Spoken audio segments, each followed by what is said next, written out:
جس چیز کے قائل نہیں تھے اسی چیز کو معجزہ بنا کر کے بھیجا گیا ہے۔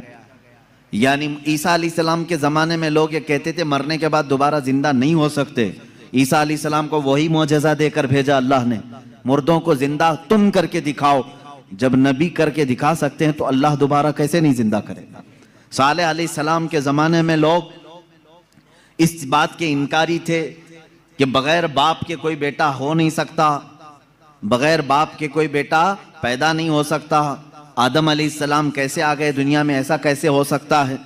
صالح علیہ السلام کو اللہ تعالیٰ نے حکم فرمایا تم اپنی قوم کو لے جاؤ ایک پہاڑ کے پتھر پر، پتھر سے کہو کہ اس میں سے اونٹ پیدا کر کے دیں۔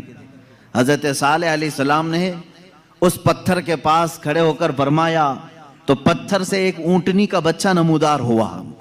اس اونٹنی کا نہ باپ ہے نہ ماں ہے، بغیر باپ کے کوئی بیٹا ہو نہیں سکتا، بغیر باپ کے کوئی بیٹا پیدا نہیں ہو سکتا، آدم علیہ السلام کیسے آ گئے دنیا میں، ایسا کیسے ہو سکتا ہے؟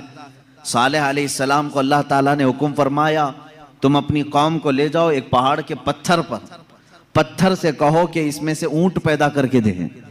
حضرت صالح علیہ السلام نے اس پتھر کے پاس کھڑے ہو کر فرمایا تو پتھر سے ایک اونٹنی کا بچہ نمودار ہوا۔ اس اونٹنی کا نہ باپ ہے نہ ماں ہے اور اپنی برادری سے اپنی نسل سے بھی نہیں، بلکہ پتھر ایک جامد چیز سے اونٹ پیدا ہوا۔ اس اونٹنی کا ذکر بھی قرآن پاک میں ہے، یہ معجزے کے طور پر دیا گیا تھا صالح علیہ السلام کو۔ عزیزان گرامی وقار، ان انبیاء کرام کو ان کے زمانوں کی جو ضروریات تھی، جو تقاضے تھے، وہ معجزے دیے گئے، اور سید الانبیاء محمد الرسول اللہ صلی اللہ تعالیٰ علیہ وسلم کو ان تے ہوئے چلی جاتی ہیں۔ اللہ ہمارے وقت میں برکت عطا فرمائے۔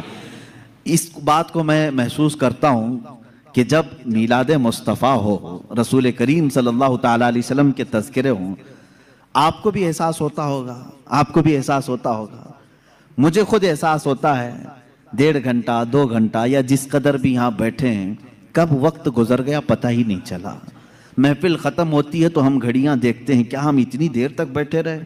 پہلو میں درد بھی نہیں ہوا، پیٹھ میں کمر میں کوئی کسک بھی نہیں آئی، اس میں اتنا لگاؤ کیسے رہا؟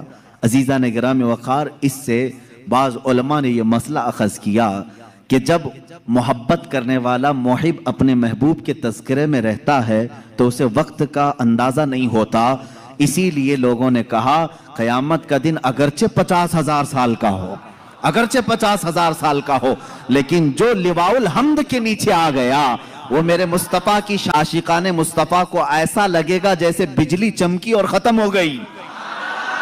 لوگ کہتے ہیں قیامت آئی بھی اور چلی بھی گئی، وہ لمبا دن ان کے لیے بھاری ہوگا جو گستاخی رسول میں اپنے پیٹ مروڑتے رہتے ہیں، ان کے لیے بھاری ہوگا جن کے سینے رسول اللہ کی محبت سے منور نہیں ہیں۔ عزیزان گرامی وقار، یہی بات تو قبر میں بھی ہے، یہی بات۔ بعض لوگوں کو دفن کیا جاتا ہے، تذکرہ سنیں اور جی لگا کر کے سنیں۔ میرے آقا کی محفل میں بیٹھیں تو سستی اور کاہلی نہیں، بلکہ اس کے آداب ہیں، آپ وضو سے بیٹھیں، ہمتن گوش ہو کر بیٹھیں۔ ہلکی سی بھی سستی آئے تو اپنے آپ کو کوسیں کہ نہیں، میں مصطفیٰ کریم کی میلاد میں بیٹھا ہوں، میرے آقا کے تذکرے میں بیٹھا ہوں۔ بعض لوگوں کو دفن کیا جاتا ہے، قبر کی زندگی معلوم ہے کتنی سخت ہوتی ہے، کہا گیا وہاں کا 1 منٹ 1 سال کے برابر ہو سکتا ہے۔ مردے پر وقت ہی نہیں گزرتا، وقت ہی نہیں جاتا، وہ روز انتظار کرتا ہے، روز انتظار کرتا ہے۔ لیکن بعض میتیں وہ ہیں جن پر وقت بہت تیزی سے گزر جاتا ہے، یہاں تک کہ قیامت کا سور پھونکا جاتا ہے، قبریں کھولی جاتی ہیں، لوگوں کو اٹھایا جاتا ہے تو بعض مردے یہ کہہ کر کے اٹھتے ہیں بار الہ اتنی جلدی قیامت آ گئی، کل ہی تو میرے گھر والوں نے دفن کیا تھا، آج میں میدان محشر میں جمع ہو گیا، جبکہ وہ 500 سال سو چکے ہوں گے، 1000 سال سو چکے ہوں گے۔ فرق کیوں؟ بعض مردوں پر وقت نہیں بیتتا، بعض لوگوں پر وقت تیزی سے چلا جاتا ہے۔ وجہ یہ ہے کہ جس کی قبر میں جلوہ مصطفیٰ نظر آ جائے، میرے آقا صلی اللہ تعالیٰ علیہ وسلم اس کی قبر میں آ جائیں اور وہ جلوہ جہاں آرا کو دیکھنے میں مصروف ہو تو قیامت کا سور پھونک دیا جائے گا، وہ انہی جلووں میں مست ہو چکا ہوگا اور اسے وقت کا احساس نہیں ہوگا۔ اے اللہ ہمیں اس جماعت میں شامل فرما۔ اب ہم